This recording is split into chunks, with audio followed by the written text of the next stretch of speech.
Hello everyone. जैसा कि हम लोगों ने पिछली क्लास में दांडी यात्रा का उद्देश्य क्या था ये पढ़ लिए थे। आज हम लोग महात्मा गांधी और उसके बारे में और आगे की ओर बढ़ेंगे, जिसमें पहला क्वेश्चन है, जैसा कि आप देख पा रहे होंगे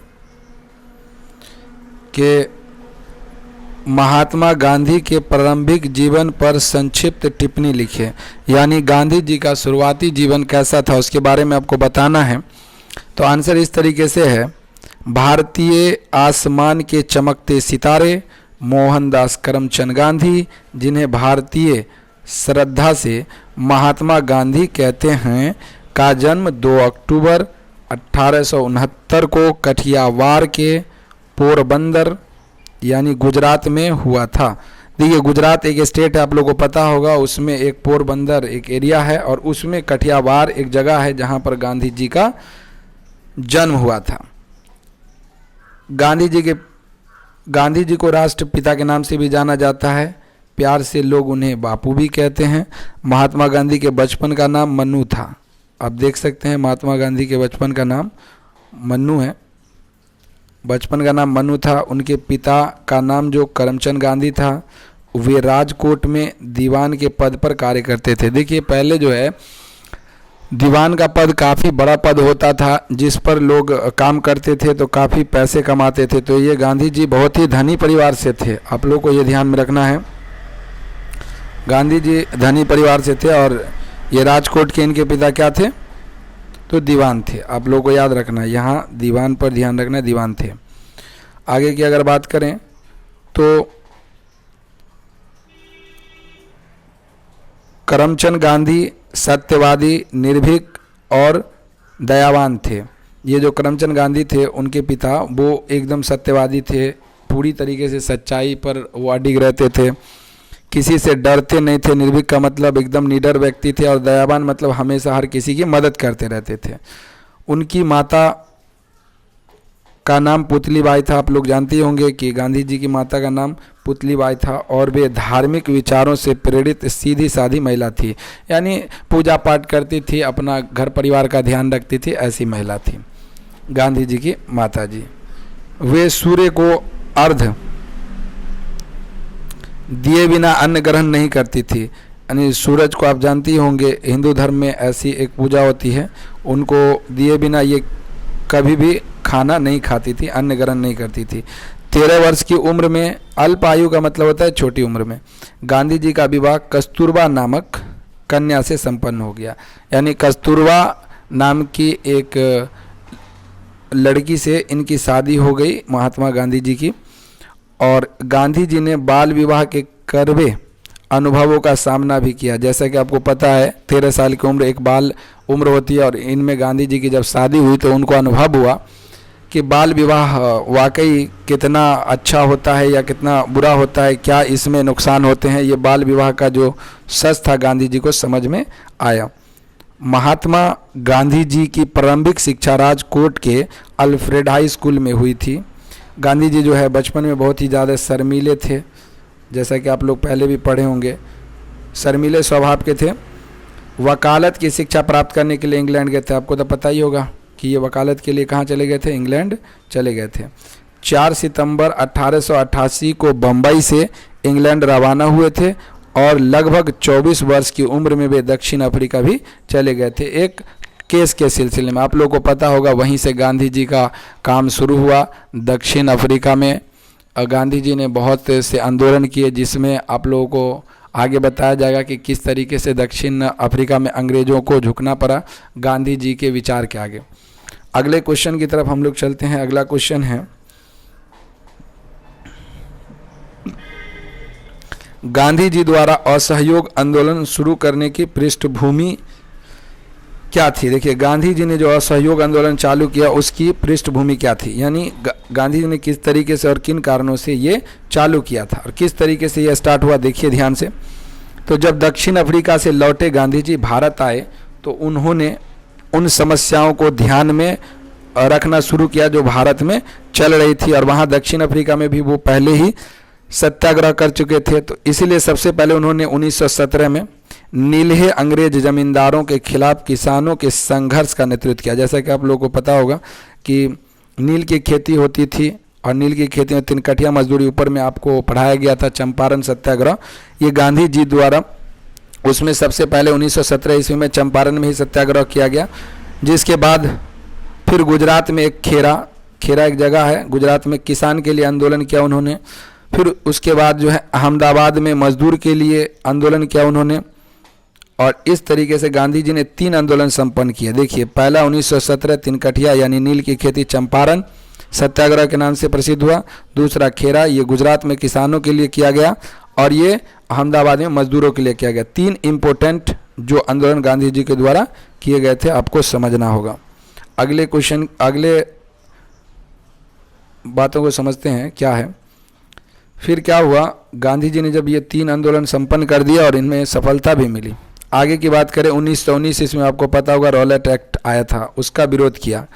जबकि जालियांवाला बाग हत्याकांड आप लोगों को पता होगा, जालियांवाला बाग हत्याकांड जो था वो अंग्रेज़ों के खिलाफ ही, रॉलेट एक्ट के खिलाफ ही वहाँ पे सभा हो रही थी। अमृतसर में एक जालियांवाला बाग है वहाँ पर, जिसमें क्या हुआ, सभा में अंधाधुंध गोलियाँ चला दी, 400 लोग मारे गए, उससे भी ज़्यादा मारे गए होंगे, लेकिन यहाँ 400 का डेटा आपको शो कर रहा है। आगे की बात करें, तब गांधी जी 1920 ईस्वी में अंग्रेजों के खिलाफ असहयोग आंदोलन चलाने का निर्णय ले लिया। असहयोग का मतलब समझिए बेहतर ढंग से, असहयोग का मतलब हम सहयोग नहीं करेंगे, यानी अंग्रेज जो भी काम कर रहे हैं उसमें हम उसका साथ नहीं देंगे, इसी को असहयोग कहा जाता है। बात समझ में आ गई होगी आपको। चलिए तो आगे की तरफ बढ़ते हैं। असहयोग आंदोलन क्यों चालू हुआ, ये बात आपकी समझ में आ गई। उसके बाद इसमें जब चालू किया तो उनका विश्वास था, गांधी जी को ये विश्वास था कि अगर सभी भारतीय अंग्रेज का सहयोग करना बंद कर देंगे तो 1 वर्ष के अंदर ही अंग्रेज भारत को छोड़कर चला जाएगा।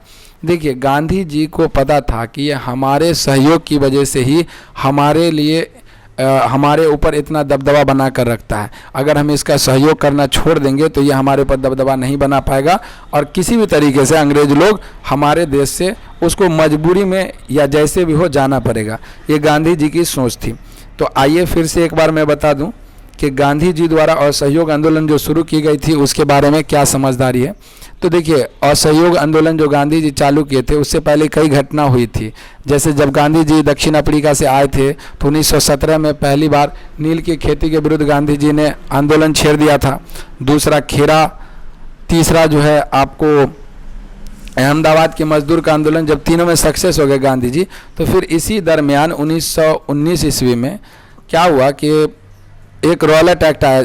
आगे आपको पढ़ाया जा चुका है कि रॉलेट एक्ट एक अंधा कानून था जिसमें किसी भी भारतीय को पकड़कर मारा पीटा जाता था। तो इस तरीके से आप लोगों को समझ में आ गया होगा कि जो अंग्रेज जो खराब नीति अपनाया 1919 ईस्वी में रॉलेट एक्ट, इसकी वजह से प्रॉब्लम शुरू हुई। रॉलेट एक्ट के खिलाफ जालियांवाला बाग में जब आंदोलन शुरू हुआ तो हत्याकांड हो गया। अब इसको लेकर के बहुत बड़ा पंगा हो गया। गांधी जी ने सोचा कि नहीं, अब असहयोग आंदोलन चालू करना ही पड़ेगा। गांधी जी ने सहयोग करना छोड़ करके असहयोग आंदोलन पर उन्होंने जोड़ दिया। अगला क्वेश्चन है, ध्यान देंगे, स्वदेशी आंदोलन पर टिप्पणी लिखें। देखिए, स्वदेशी का मतलब होता है खुद के देश, या आप खुद के लिए बोलिए या खुद के देश के लिए बोलिए। देखिए आगे क्या लिखा हुआ है, अंग्रेजों को भारत से निकालने के लिए महात्मा गांधी ने एक अन्य हथियार निकाला। गांधी जी का दूसरा हथियार क्या था? यह हथियार था स्वदेशी आंदोलन। वे अच्छी तरह जानते थे कि अंग्रेज एक व्यापारिक लाभ नहीं रहेगा तो वह स्वयं ही भारत छोड़कर चला जाएगा। देखिए, गांधी जी का मानना था कि अगर अंग्रेज को फ़ायदा नहीं मिलेगा तो वो क्या करेगा, यहाँ से छोड़ करके भाग जाएगा। चूँकि उसको व्यापार में अनगिनत फ़ायदे होते थे और उस फ़ायदा को कमाने के लिए वो हम लोगों का शोषण करते थे। तो इसीलिए गांधी जी का मानना था कि स्वदेशी अगर आंदोलन चला दिया जाए तो क्या होगा, उसका व्यापार नहीं चलेगा, ना उसको लाभ होगा, और जब लाभ नहीं होगा तो वो यहाँ नहीं रहेगा बल्कि यहाँ से चला जाएगा। इसलिए गांधी जी ने देशवासियों को बाहरी माल का बहिष्कार करने की सलाह दी। यानी गांधी जी ने कहा कि देखिए, अपने देशवासियों को कहा कि भाई तुम बाहर का कोई भी वस्तु उपयोग न करो और जो भी तुमको यूज़ करना है खुद बनाओ और खुद उपयोग करो। तो इस तरीके की बात थी जिसके कारण गांधी जी ने अंग्रेज़ों का विरोध करने का सोचा। आगे देखिए, उनके कहने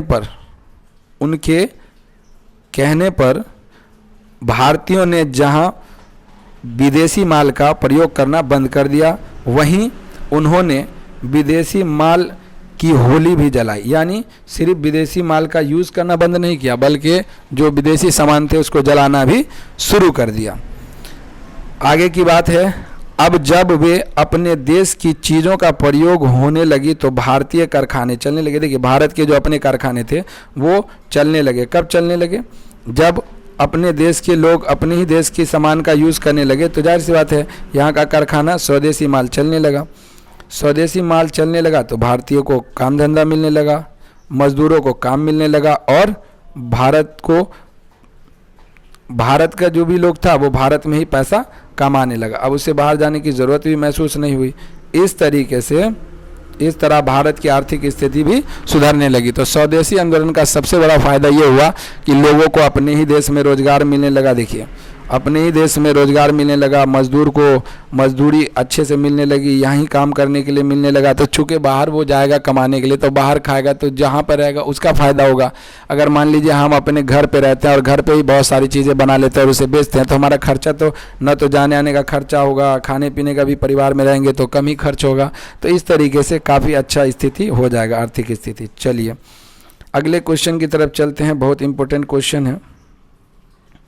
क्वेश्चन है, भारतीय राजनीति पर जालियांवाला बाग हत्याकांड का क्या प्रभाव पड़ा? देखिए, जालियांवाला बाग हत्याकांड का तो बहुत गहरा प्रभाव पड़ा। देख लेते हैं क्या क्या प्रभाव पड़ा। पहला पॉइंट है, इस हत्याकांड में जो अनेक निहत्थे भारतीय मारे गए थे, उससे भारतीयों को अंग्रेजी शासन पर बिल्कुल विश्वास न रहा। देखिए, अंग्रेजी शासन पर पहले भारतीयों का थोड़ा बहुत विश्वास था, लेकिन जब इस तरीके से गोलियों से भून दिया तो उसका विश्वास बिल्कुल ख़त्म हो गया भारतीयों का, कि अंग्रेज कभी हमारा नहीं हो सकता और हमारा भला नहीं चाह सकता। ये सबसे पहला प्रभाव पड़ा। दूसरे प्रभाव की तरफ अगर ले चले आपको, तो 1919 के बाद भारतीय राजनीति ने और उग्र रूप धारण कर लिया और क्रांतिकारी युद्ध आरंभ होने लगा। लोगों के मन में प्रतिरोध की भावना उठ गई। देखिए, अब क्या हुआ कि लोग लड़ना चालू कर दिए, जगह जगह पर विरोध करना चालू कर दिए, मरने मारने को तैयार हो गए। पहले शांतिपूर्ण ढंग से आंदोलन हो रहा था, अब पूरा विरोध प्रदर्शन के साथ, हिंसा के साथ आंदोलन होने लगा। तो ये दोनों असर पड़ा। चलिए अगले क्वेश्चन की तरफ चलते हैं। खिलाफत आंदोलन क्या था? देखिए, खिलाफत आंदोलन क्या था? तो खिलाफत आंदोलन के बारे में आपको बता दें कि क्या था। तो देखिए, खिलाफत आंदोलन 1919 से 1920 तक चला था।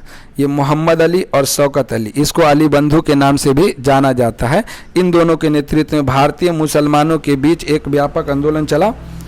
इस आंदोलन को निम्नलिखित मांगे थी। देखिए, इस आंदोलन में क्या क्या मांग रखी गई थी खिलाफत आंदोलन में? तो सबसे पहला था, पहले के ऑटोमन साम्राज्य के सभी इस्लामी पवित्र स्थानों पर तुर्की सुल्तान अथवा खलीफा का नियंत्रण बना रहे। देखिए, तुर्क पर जब हमला हुआ था तो उसमें खलीफा का पद समाप्त कर दिया था, इसलिए भारतीय मुसलमान ये चाह रहे थे कि खलीफा का पद बना रहे। ये खलीफा होता कौन है? देखिए, मुसलमान के संरक्षक को, अर्थात मुसलमान के धर्मगुरु जो होते हैं उसे खलीफा कहा जाता है। तो आगे समझ लीजिए कि इसमें यह बताया गया कि भाई सबसे पहली बात यह है कि आप जो हमारा पहले का जो खलीफा वाला सिस्टम था वो बना दो, और दूसरा ये चाह रहे थे ये लोग